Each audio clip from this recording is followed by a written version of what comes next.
Hello friends, welcome to my channel. कल हमने जो पढ़ा था उसके आगे का पढ़ेंगे। तो कल हमने पाषाण काल तक पढ़ा था, तो इसके आगे देख लेते हैं।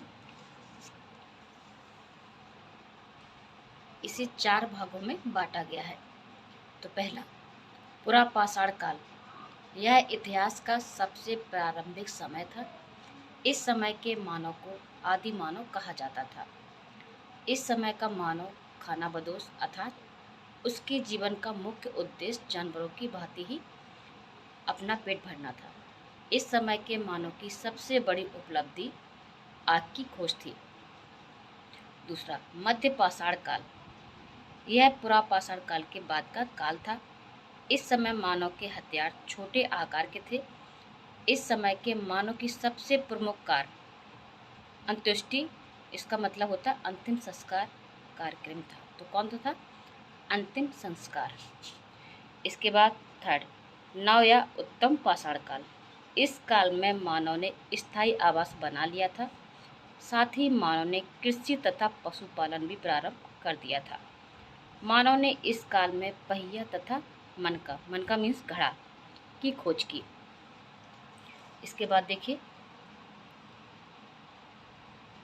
ताम्र पाषाण काल। यह पाषाण काल का अंतिम समय था। इस समय तांबे की खोज हुई थी, जिसके कारण औद्योगिकरण शुरू हो गया। इसी औद्योगिकरण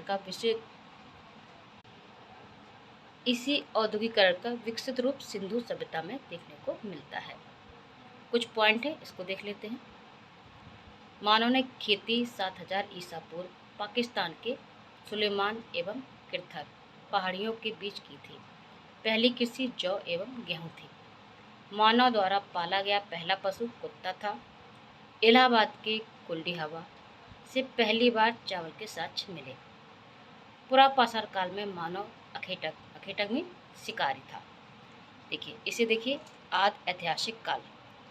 इस काल में मानव द्वारा लिखी गई लिपि को पढ़ा नहीं जा सका, तो इसको पढ़ा नहीं जा सका है, लेकिन लिखित साक्ष्य मिले हैं।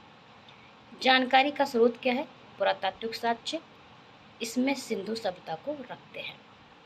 तो आज इतना कर लेते हैं और आगे देखेंगे सिंधु सभ्यता के बारे में, पूरा डिटेल देखेंगे। तो ये शॉर्ट नोट है, इजी लैंग्वेज में है, आप आसानी से समझेंगे और आपको आसानी से याद भी हो जाएगा। धन्यवाद।